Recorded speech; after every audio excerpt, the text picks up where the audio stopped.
Fame. I want to live forever.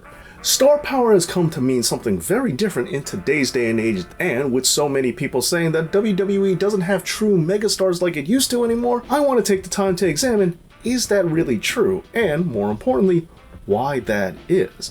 And that's the topic of this episode. Because today, support this channel by subscribing, and you could support it even further by signing up over on my Patreon page, just like Mr. J and Freehand and the rest of my amazing, awesome Patreon supporters. Thank all of you so much. My grandmother knew who Michael Jackson was, because Michael Jackson was globally famous. Now, that's a concept that a lot of us take for granted nowadays and probably don't really understand what it means. After all, now it's easier than ever for people in all different countries to know who someone is. But just because a few people recognize you from around the world, that's not the same thing as being world famous. Take for instance this channel right here, as there are people from other countries who are watching this very video right now, but I am far from being a global phenomenon. I don't even have a silver play button. Oh, by the way, that reminds me, could you please subscribe? Being genuinely recognizable by people from all different walks of life from all across the face of the earth is quite an accomplishment, and it's a rare one at that. But now, the way the global stage is set, we have many people out there who are totally confused as to what being a star really means. So let's go ahead and break it down.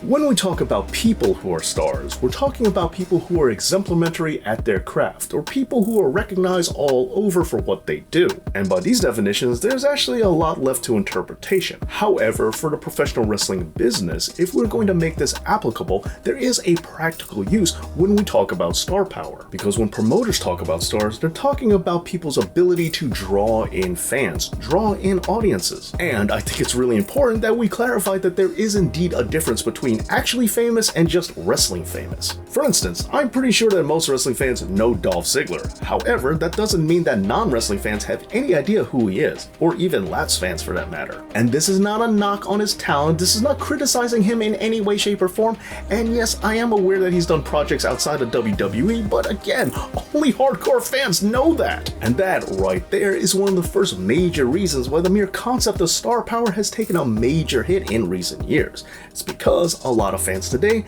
tend to be really defensive when it comes to a lot of things. And a perfect example of this comes from a somewhat recent video of mine where I mentioned that Edge isn't a star. Some people really didn't take too kindly to that. And again, the way I meant it was that Edge is not a big money draw for WWE. And sure, while some of that can be chalked up to personal opinion, well, there are some numbers to back that up. Take for instance, Daniel Bryan. Here's another wrestler who was forced to retire but then made a comeback.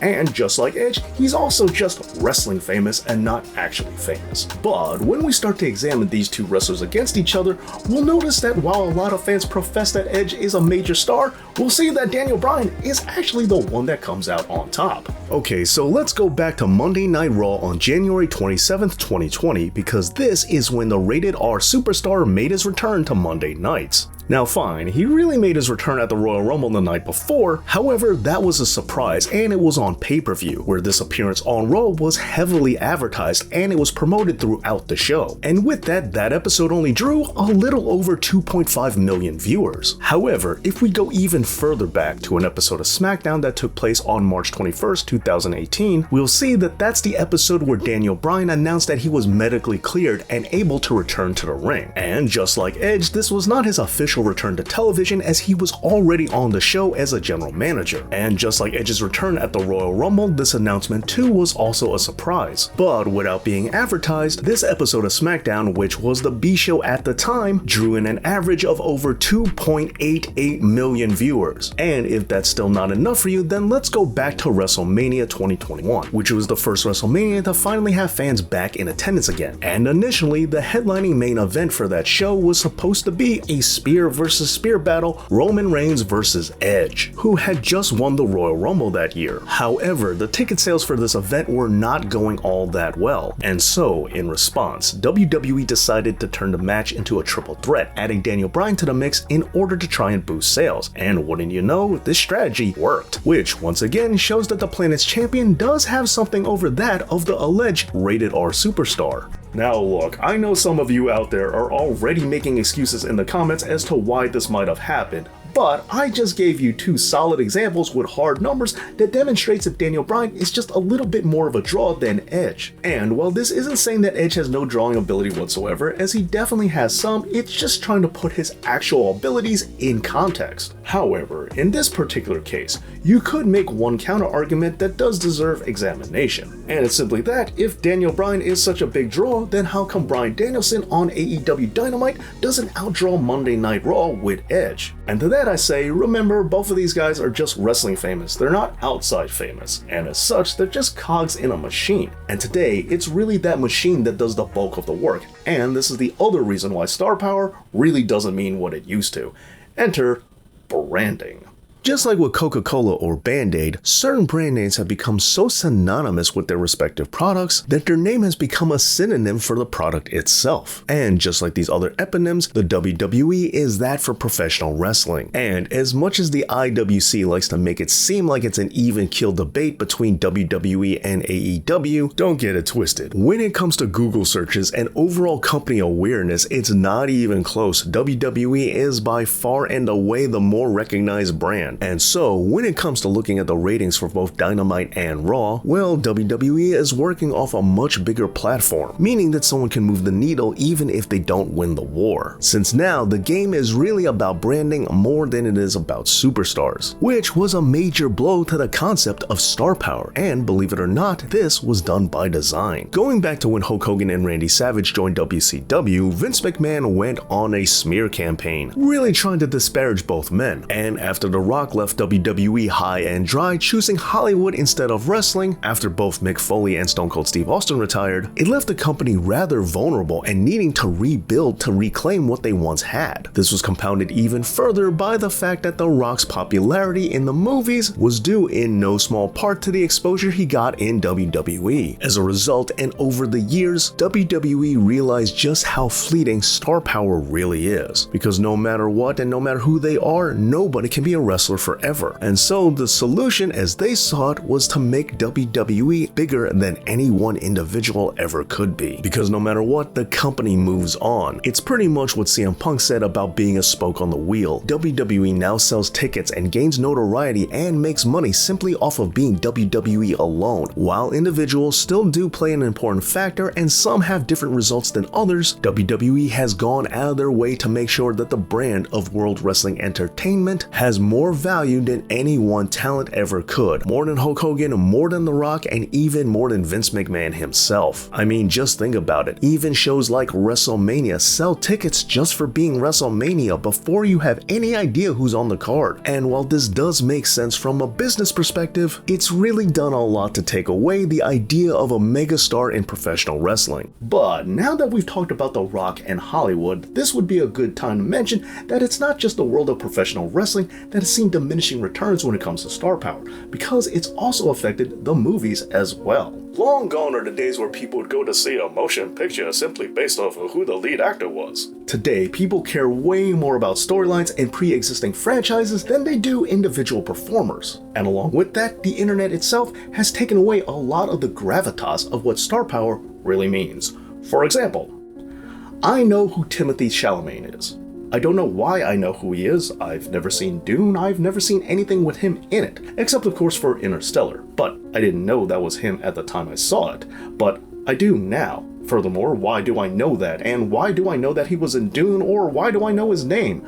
Well, it's all because the internet told me so. The point I'm trying to make here is that as an actor, he should be known for his acting, not his social media score. And while many of his fans do know him for his talents, I don't, so why is it that I know who he is? Oh, and also, I don't care how much you like him, the trailer proves he is nowhere near charismatic enough to play Willy Wonka. As I alluded to earlier, the internet has caused a lot of false fame, a lot of people who know who someone is, even if they really have no reason to. And also, this is only further exacerbated thanks to the wonders that is the algorithm. Over 105 million people saw the series finale of MASH, and approximately 150 million watched the moon landing happen live. And this is because back then, that's what you did. People watched TV, and people watched TV together. And especially when we remember the early days of television, most households only had one TV set, meaning that the whole family would watch something together. This was also true about the computer in the early days as well. But now, we all have a million devices that are all personalized and customized and tailored specifically to our needs, as we have the precious algorithm to give us exactly what it thinks we want to see the most, but it's effectively telling us what we want to see and who we want to see. This results in all of us being way more splintered as a society, even though it is easier to connect than it ever was before. And because of this, it's so much harder for an individual to become universally famous when we as a society really don't experience things universally anymore. And thus, being famous just doesn't have the same punch that it used to. And while some might view this as harmless, the point of the matter is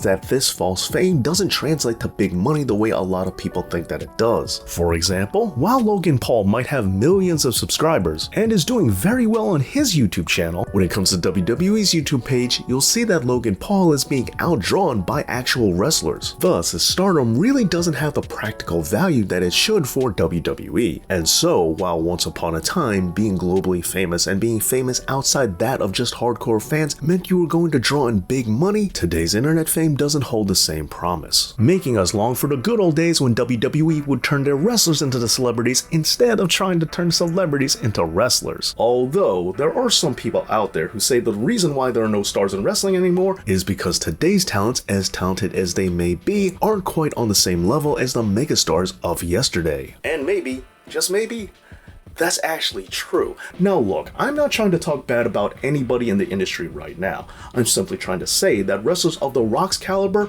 are a huge rarity. How rare? Really rare. And I'm not just talking about professional wrestling. For example, let's take a look at some outside professional sports. Think about how many truly globally famous sports stars can you possibly name in all of human history? Like what, 20, 10, maybe even 5? Well, this is a perfectly reasonable debate unto itself. If we are being realistic here, you know that it's not much, as aside from certain names like Michael Jordan, Muhammad Ali, and Babe Ruth, there really isn't a lot to go around. But when it comes to pro wrestling, we'll see that we already had 3 within close proximity to each other, which means statistically we overshot by a mile. And if we play the odds, just doing the math, it should be a real long time before we have someone as famous as Hulk Hogan ever again. Well, there you go. How star power has changed in the professional wrestling industry. What are your thoughts on this topic? Let me know down in the comments, and please make sure that you're subscribed to this channel, as it really does help and I really do appreciate it. And speaking of appreciation, I also want to thank all my amazing Patreon supporters out there, and I also want to thank you for watching. And as always, Dave knows.